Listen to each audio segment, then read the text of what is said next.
Jets at Noon with Cameron Poitras and Jim Toth on 680 CJOB. Yeah, I felt like I did decent with what ice time I got. I made a couple nice plays. Obviously, it's kind of when you're not playing as much, you kind of just want to try and keep it simple. Make sure you're getting pucks in deep and getting on the forecheck and kind of gaining the trust of your coach. That's Brad Lambert. He's suiting back into the lineup. Jets at Noon is brought to you by Wash Method Car Wash, 690 St. Anne's Road. VIP take on the text line to win a VIP car wash from our good friends at Wash Method. 204-780-6868. We'll announce the winner later in the program, which is coming at you live from the Boston Pizza Studio. For gourmet pizza and pasta, bring the team to Boston Pizza. Brad Lambert slotting back into the lineup. Line rushes this morning, of course. The Winnipeg Jets are taking on the Seattle Kraken. The start of a home back-to-back. Kraken today, Flames tomorrow. Morgan Barron was in the lineup. He was day-to-day, according to head coach Scott Arniel. But day-to-day can mean anything, as we've come to understand in the National Hockey League. We're all day-to-day. He literally meant day-to-day, and Morgan Barron was on the fourth line. It's all indications are he is going to be playing tonight. Lineups are Connor, Scheifele, Velarde, Niederreiter, Taves, Nyquist, Iafallo, Nemestikov, Lambert, Kepke, Barron, and Pearson. Chibrikov, Lowry out there again in a non-contact, and Ford are your extra forwards. Morrissey, DeMello, Stanley, Pionk, Flurry, and Shen with Miller, the extra defenseman. Hellebuck and Comrie.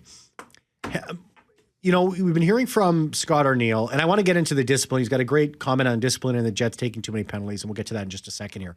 And Everett Fitzhugh, who's the play-by-play voice of the Seattle Kraken, he's going to be joining us after 12:30. Looking forward to that conversation with him. He's a great guy, and love having him back on the show. But Arniel's been saying, we got to get these guys in. You don't want somebody sitting on the bench too long. Miller hasn't gone into a game yet. Are you surprised by that? No, he has. He got in when Flurry went down against the Kings. Okay. He got into the New York Islanders game. Okay. Well, thanks for correcting that for me. But that's it. Yeah. Are you surprised he hasn't? Okay, so I'll reword it. Are you surprised he hasn't gotten in more again? Yeah. No, because Logan Stanley has been very good. Mm-hmm. I'm sorry that's going to upset some people, but Logan Stanley's played well enough that I'm not surprised. And I think that we talked about the different philosophy a little bit, Cam, as in like Nyquist is back up on the second line now. Yeah. But the first two games he didn't look very comfortable, and then Long Island he's put down, right? Mm-hmm. I think it's like a playoff mentality around this team, game in, game out, that you're in the lineup, you play well, you have a poor game, I will give you one more perhaps. And I don't think Colin Miller had a poor game. I just think Hayden Flurry got healthy. Okay. What are you shocked at? No, this is not the day to be shocked with me because I'm like, of all the news that came out in the sports world today, in the FBI. Well, because this is obviously a fake Twitter account. It just said it took me about 2 seconds to figure it out. But the initial shock when I read it, the Islanders transaction, Matthew Schaefer has been returned to the Erie Otters, OHL, which is not true. Totally fake. From a fake Islanders. How would you return? And then when you go onto it, it says the unofficial Twitter account of the New York Islanders. But it got my eyes wide for a second. I'm like, oh, that's fake. That's usually like, okay. But anyways, I was pretty shocked for 2 seconds. This has nothing to do with whatever, but Schaefer's, it's so fascinating to me because Tyson Rowicki, one of our producers here at the station, were having this conversation. In the NFL, the Chiefs draft what they need. They don't draft the best player. They don't draft like an outstanding running back if they have a good running back. They need an O-lineman. They'll draft him first overall. And we started discussing that. Like Gavin McKenna's coming up. And I'm watching a Montreal-Calgary game last night, and I'm like, Calgary is terrible. They cannot score a goal. You know what? Dustin Wolf had a great comment after the game. I'll play it before it shows up. So I'll speed this up quickly then. Would you draft him or McKenna? Schaefer or McKenna? And clearly it's McKenna, I would think. But what if you're a D-man away? Now, no D-man away would get the first team that's a D-man away would get the first overall pick. But do you know what I mean? Like, say you're a team. See, I would, but there's no. Because the Flames have good young centers. Coronado. Is Zari a center? I don't know. There's no consistent path to the NHL. Like, it's really easy when it's McDavid and Eichel, and you take McDavid, Eichel's Eichel. You're not losing in either pick. But it's different when you have a Schaefer as a D-man and a McKenna as a forward. If those two guys were in the same draft, it would be fascinating to me, whoever gets the first overall pick, if you take, like, is there any indication that Schaefer's not a Hall of Fame stud, 18-year-old defenseman right now? Schaefer's going to come in, he's going to have an immediate impact. McKenna is very likely to do the exact same thing. So I think in a situation like that, okay, so if you're the Winnipeg Jets, let's go back to this. If you're the Winnipeg Jets, and who would you draft? What do they need more of? Well, that's what I'm saying. Like, D-man or so San Jose, Calgary, Chicago, either one of them could end up with the first overall pick.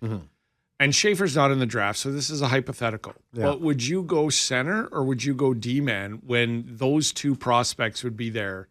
Because hockey generally goes, even in the top 8, the best player available. So are you? But you see, the thing is, it's like you have to look not just now, but you have to look into the future. Yes. So what are you eventually going to need now? What do you have in your organization? Do you have more center prospects than D prospects? Yeah, and both evaluate of these each guys, of them. Regardless of position, are franchise changing. Yeah, I'm not good enough to make a decision. But it's like you don't want to pass on a horse defenseman. And my reason for saying this is Schaefer looks so good right now at 18. Yeah. It's tough. I would be like this. We wouldn't have to worry about our top because what's the number one commodity to this day and age? Scoring, goals. No, I mean like for a playoff team. Oh, like what are the Jets? If the Jets could get a stud, and no disrespect to Josh Morrissey, but everybody the last 3 or 4 years we talk about center, we talk about this, and then the conversation comes back around. They need one more stud D-man. It's tough for me if I'm a general manager of a National Hockey League team. It's difficult for me to pass on a stud defenseman, like an absolute. Well, that's what I'm saying. Strike. I think that is more but is that more valuable than a number one center? I don't think so. I think that I think a stud defenseman. I don't think so either. I think a stud defenseman and a number one legitimate top 10, top 5 centerman, stud defenseman versus a goaltender. I think those are the 3 most important positions in the game. So I don't know. I'm not sure. You'd have to evaluate it. So the Jets. That's what I mean. You have Mark Scheifele at 32. You have Josh Morrissey, who's.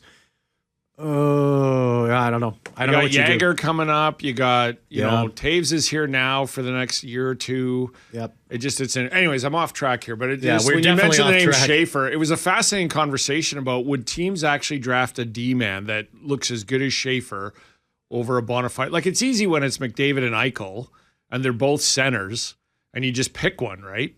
But when it's a different position and it looks that good as Schaefer does, it would be a tough decision in my mind. And I would think the organization would pick what they needed the most. Let's get back to the Jets and the game at hand. Pre-game at 5, puck drop at 7. Here's Arneal on discipline and staying out of the box. When we talk about defending, it's our quickness and it's our ability to close in time and space. And when you're taking the stick from fractions, you're probably late or I don't want to say lazy, but maybe we're not pounding strides hard enough to get to people, and I think that's part of what we have to do. Never going to, criticize the guys for the physical penalties that happen, and there are a few of those that have happened in the games. But the other side, when we skate and close and use our quickness on people, then we're away from that. We're away from that stuff where we have to use our sticks or our hands and grabbing onto people. Yeah, and that's what's gotten the Winnipeg Jets into trouble. Is sort of that. Yes. Exactly what he's talking and about. And it's too many. Like 5 a game is way too many. Yeah, absolutely. You can have one with 4, you can have one with 5, but then you better have 2 or 3 with maybe 2. Mm-hmm. Yeah. And this is exciting. Hayden Flurry is playing against his brother Cale today. Yeah, special night. Always special. Special night for my family, my parents. Everybody came in last night, mom, dad. Cale went to my son's hockey practice, and a little full circle moment, everybody going to watch my son. So cool night, and it'll be a cool one tonight. What do you remember the first time you guys went head-to-head? Well, it was his first game. I hadn't scored yet. I think I'd played like 90-some games or something like that, and he got a breakaway in his first game, and thankfully Peter Mrazek made a great save for me. Otherwise, I wouldn't hear the end of that one. So, no, it was cool to play against him his first game. Do you know what installment this is? How many? I was trying to think about it yesterday. I think it's 3 or 4. I think I'm undefeated. Don't want to jinx that, but yeah. So Yeah, it'll be a fun night. We'll keep that going. And also, Seattle's at the very end of a very long road trip. It's tied for their longest of the year, 6 games. They're at the tail end of a 3 games in 4 nights situation. I think they were in Philadelphia and Washington as well. So we'll see what happens tonight. That's a cool story, though, right? Like, when you think of less than 1% of the kids playing in Canada make the NHL, and I don't think that's said enough, like for all the parents out there and all this. And then you get a pair of brothers who... Little Jimmy's going to make it. What are you talking about? But I mean, and then 2 brothers make Jim it, right? Toth? Yeah, no, it's incredible. Call the Boston Pizza Jets at noon hotline, open 24/7. 247. That was clear early on. Believe me, Jim Toth had a better chance than Cameron Poitras. I doubt that. Call them. I don't think so. Call the Boston Pizza. You've never seen me skate. Call the Boston Pizza Jets at noon hotline, open 24/7, 204-780-6800. Boston Pizza coming for lunch every weekday to Boston Pizza. Get a delicious main side and ice cold drink for only $15 only at BP. Hey, we'll give away that number 1 caller $50 gift card to Boston Pizza tomorrow. Let's take a break. Let's come back. On the other side, I got an email from listener Lachlan. We were talking about advanced stats and the Winnipeg Jets lagging behind in some key stats that analytics watchers watch. It's a really difficult way to say what I was trying to say, but I think you get the gist of it. And he's got a theory, and we'll talk about it when we come back. And afterwards, Everett Fitzhugh, the play-by-play voice of the Seattle Kraken, will be with us. Don't go anywhere. And Jim Toth on 680 CJOB. Hey, never miss Jets at Noon. Download the Jets at Noon podcast on Apple, Spotify, face-to-face on YouTube, wherever you find your favorite podcasts. You can take Jets at Noon wherever you go, whenever you want. We go in hard on the betting scandal and how it could affect the NBA and even the NHL. So I do have a guest coming up at 1:30 on this story, but it is absolutely massive. And it's not just a sports story. This is the biggest story, in my opinion, in sports in a decade. Take the NBA sports betting or whatever out of it. It's mafia. It's mafia-led crime. Whenever there's mafia arrested in the world, it's major news. We got an email from Lachlan. Lachlan said, "Hey, Cam and Jim, my theories to why the Jets' advanced stats don't look great, and especially the skating distance stat, is that Winnipeg, the Jets, if you're just joining us, are last in skating distance across the NHL. Is that Winnipeg has seen Florida and Edmonton the past 2 years basically coast to the playoffs. Both of those teams played their best hockey in April, May, and June. Essentially, I think the Jets are trying not to burn out early. They just won the President's Trophy. They have nothing to prove in the regular season. I think they're just trying to make the playoffs by not overworking anybody, especially Hellebuck, and hoping that this will pay off come postseason time." Thanks again. Love the show. Thanks for that email, Lachlan. What do you think about that? I think they're a deep team and they can roll 4 lines. Yeah, I think so too. And so that's why that's not that big right now. And I think they're playing a style of game where they're not having to chase the puck. And to be honest, in the 6 games, there's been 3 of them where you could run the 4th line and Arneal has every second or third shift because they've played so well. We'll take a break. We'll come back. Everett Fitzhugh, play-by-play voice of the Seattle Kraken, will be with us in the back half of the show. Don't go anywhere. Really good defensively, real good defensively. Their analytics are real big in that end of the rink, and so they've obviously, he's come in, Lane's come in, and put a heavy price on making sure that they defend first, and you see it. You can really see it. Had a lot of overtime, shootout games. They stay in games that hang around. So what do you expect with Lane? That type of team. So we're going to have to work to get inside against this group. Jets at Noon is brought to you by Wash Method Car Wash, 690 St. Anne's Road. VIP take on the text line to win a VIP car wash from our good friends at Wash Method. 204-780-6868. We'll announce the winner later in the program, which is coming at you live from the Boston Pizza Studio. We're gourmet pizza and pasta. Bring the team to Boston Pizza. Yeah, the Seattle Kraken have been a tough out. They just lost their last 2 games in regulation. But before that, they were one of the last teams that hadn't. And they've been keeping games close. Yeah. But they're at the tail end of a long road trip, and very happy to have Everett Fitzhugh, the play-by-play voice of the Seattle Kraken, on the program to talk all about it. Hey, Everett, how are you? Hey, fellas, doing well. How are you guys today? Great. Doing good, Everett. Welcome to Winnipeg. Beautiful bomb in Winnipeg. Well, I'll say this. I think this is probably the first time in now the 5 years that I've been here that we've been to Winnipeg before January, December. So it's actually quite nice outside.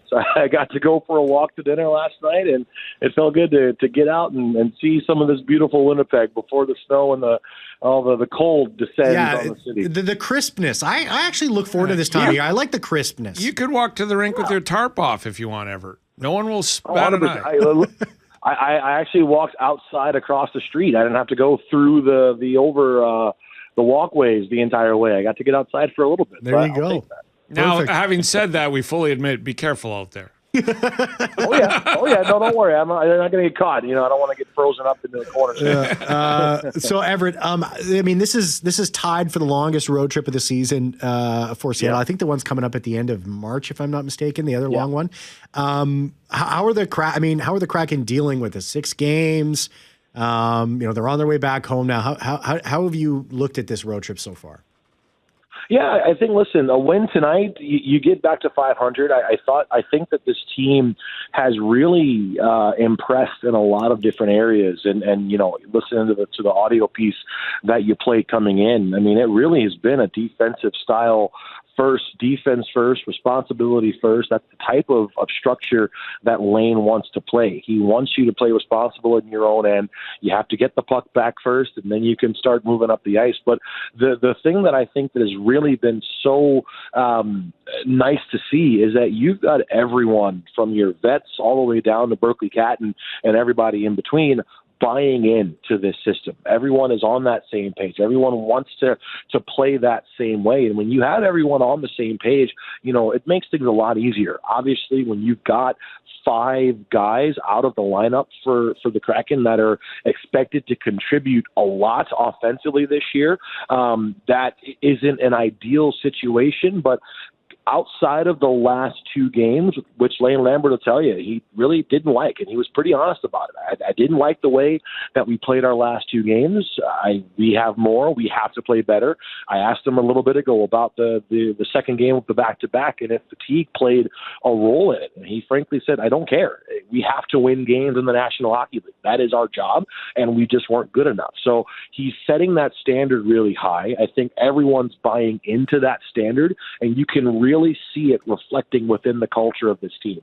What has the new coaching regime meant here with Lane Lambert? I think it's meant in terms of on the ice, right? Like I just said, you have a coach who wants to come in and establish a team identity. He obviously Jordan Eberle and Chandler Stevenson have played with him before. Previous stop, Stevenson won a cup when he was an assistant with him in Washington. Ebbs, of course, out on Long Island when he was a head coach there. So they're both familiar with how he plays. But I also think that there is a little bit of a mix between the first 2 coaches the Kraken had, right? I thought Dave Haxtell was a really good coach in a lot of different areas, but there was a little bit of a sternness, maybe a too seriousness with him. And I think with Dan Biles, the same thing, except maybe that was a little bit too loose. And I think with Lane, you're finding a happy medium right in the middle. And again, all the players have bought into it. I've talked to a number of guys, both up front and on the back end, who have said that, man, I like this style of play. I like the hard work that we want to do. The power play is more of a shoot first mentality on the power play. The way that they move the puck, the way that they want to use their speed. I think all of these things, the players have really bought in, and I think for the organization as well. Listen, this team is now on its 3rd coach in 3 years, 3rd coach in 5 overall. So you're also looking for some consistency. And I think early on through training camp, through preseason, and now through 7 games of the regular season, you're starting to see Lane Lambert as a piece of consistency that you expect to be here for more than a couple of years because of how he wants to play and how he wants his team to play. Got a text message here from Taylor, and he wanted me to ask Mr. Kraken, as he was referred to you as. He goes, what's up with Jared McCann and his injury, and when could he be back? He says fantasy implications are on the line here. Thank you, from a Jets season ticket holder. What's the injury report, and what's going on with McCann?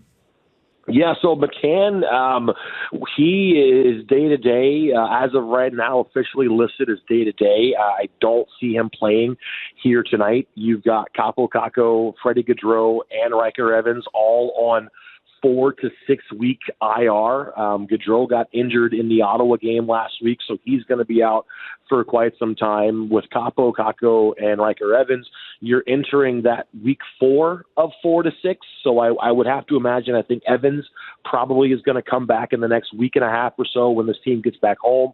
Capo, Caco, you have to recover from a broken hand. So, as soon as you can grip your stick and get shots off, that's about as quickly as you're going to come back. Brandon Montour left the team to deal with a family absence. He was with the team up until Toronto, and then he left out of Toronto last week. So, again, you're looking at a lot of players on this roster that are expected to contribute a lot offensively. And now with Jared McCann potentially on the shelf, Mason Marchment missed the last game, but he is expected to play here tonight. The Kraken are still tied for second place in the Pacific Division with all of these guys out. So I would say for your fantasy team, you could probably drop McCann down to the bench here this evening. I have it on pretty good authority that he won't be playing. Well, if you're a Jets fan, that's a shame because he's a good player. Yeah. Yes. Yes. I guess where's the pressure on this organization this year, Everett? I mean, expansion team and everything else. They had some success and they go through it. I don't think anybody expects this team to do what Vegas did or any expansion team going forward to do what Vegas did, given the parameters of how that team was made. But is this the year they kind of look to its playoffs or disappointment? And I say that respectfully because I think this is a good team. I think it's put together right. You mentioned the injuries. They're in tough right now. But where's the expectations on the organizations for this season? Yeah, this year is an interesting season because I feel like the goalposts are allowed to move. If you were to ask me right now, obviously playoffs are the goal. But for me, I think that floor, right, the bare minimum, you need to be playing meaningful games in March, right? Game 70 has to matter. Game 75 has to matter. You can't be going into February, going into the Olympic break, 10, 12, 15 points out of a playoff spot. I think right now, as it stands, you got to be competitive. You have to be playing meaningful games. And then, if we're sitting here at American Thanksgiving with the Seattle Kraken 2 points back, 2 points up, or whatever, if you're kind of hovering around that line, well, then maybe the goalposts can move a little bit. If you're going into the trade deadline with the Kraken within 3 points, either way, in or out of a playoff spot, well, then now you're turning that conversation into maybe this is going to be a team that buys at the deadline as opposed to sells or stands pat at the deadline. So for me right now, going into the start of the season, if you were to ask me, is the Kraken a playoff team? I mean, my honest assessment would have been no. However, this is a team that absolutely should be battling for a playoff spot, and this is a team that should be playing meaningful games late in the season. The last few years outside of year 2, if you go back and look at the standings, you're going into the first of the year, you're going into February 1st, the All-Star break, the Four Nations break, and here you are sitting 7, 8+ points out of a playoff spot. You guys know that once you get to the deadline, this league turns into a 3-2 league overnight, and a lot of three-point hockey games, and it's hard to make up ground. So Seattle can't be in that spot, and that for me is the pressure. I think when you bring in another new coach, obviously there's going to be some grace given. There's going to be a little bit of saying, hey, listen, he's going to need a year to get his players and to get his style, but for the most part, with the exceptions of a few additions, it's the same team that was here last year. It's the same team that defensively, needed to work on a few things, but now you bring in a defensive style coach. Joey Decord was a top 4 or 5 goaltender in a lot of categories last year. He's back and should be better with another year under his belt. So the expectations are playing meaningful games, being in the fight around Game 70, Game 75, going into the final 4-6 weeks of the season, you need to be in a position to make a move. Is this Decord's net to lose? It is. No, absolutely. I mean, it is. He is he is the number one goaltender for this team. He is going to be getting the bulk of the mail this season. Back-to-back years of career-high games played for him.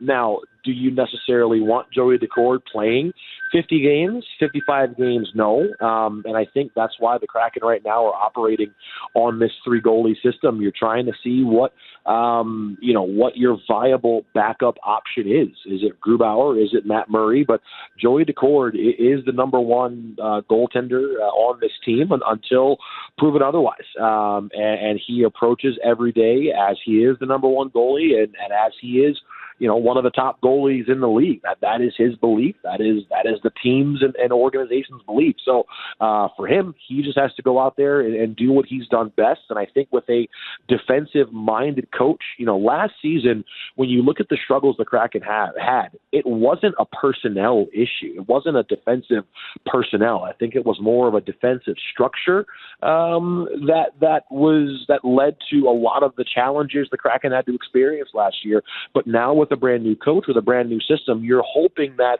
a lot of those defensive deficiencies from last season are cleaned up.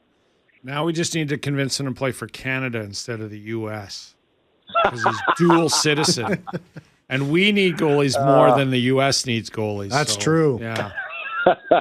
Listen, I was talking to both him and Matty Beniers about their time at Worlds this summer, and I mean, anytime you can represent your country on a national stage, regardless of the sport or the event, it's wonderful. But man, he was just raving about being able to wear the red, white, and blue, and it's going to be a tough crease because Hellebuck is number one. Ottinger is your number two, and it sounds like it's going to be between him and Swayman, Jeremy Swayman. So, it's kind of crowded south of the border. Stop hogging all the good goalies, Everett. Stop hogging all the good goalies. Spread it around. Listen, I feel like Canada, you guys had a really good run with Patrick Waugh, Martin Brodeur, True. especially like in my time coming up, Carey Price and what have you. I think we're starting to see a changing of the goaltending guard, if you will. Indeed. Well, we'll see what happens in February. Everett Fitzhugh, play-by-play voice of the Seattle Kraken, joining us. Everett, thanks so much. Appreciate it. Enjoy the game and have a great call.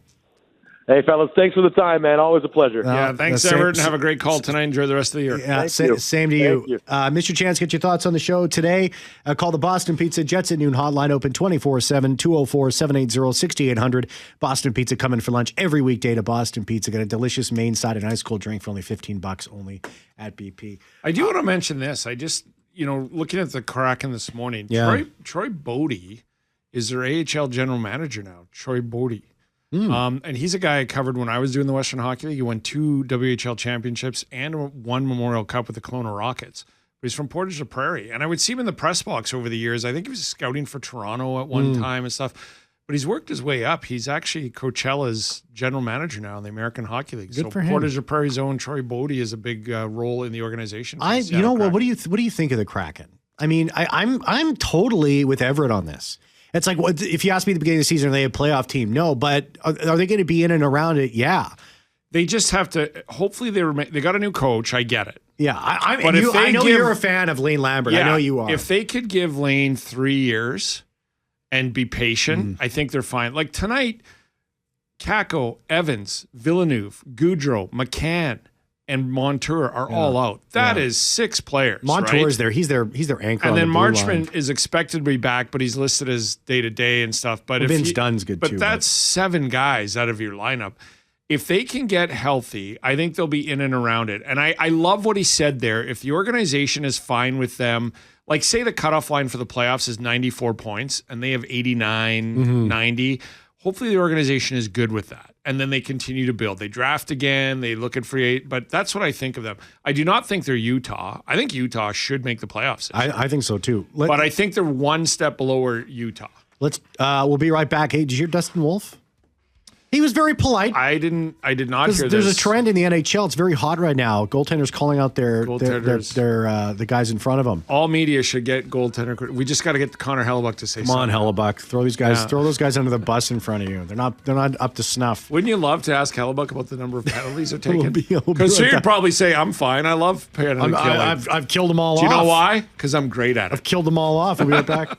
With Cameron Poitras and Jim Toth on 680 CJOB. You try not to get too frustrated because it's early in the year, but we just can't generate offense right now. We're getting shots through now. We got to keep getting to the paint, to the dirty areas, and Cops made a nice goal off the turnover there, but we can't rely on their mistakes to create offense. We got to create them ourselves, and we just can't find a way to hit the back of the twine. See all the looks on your face. I mean, before Klapka's tying goal, just all the chances that almost but didn't fall. I mean, from your vantage point, what is that like watching it? It's tough. I mean, I can't generate offense, so I do my job. I try to keep the puck out of our net, and hope that our guys can generate a couple.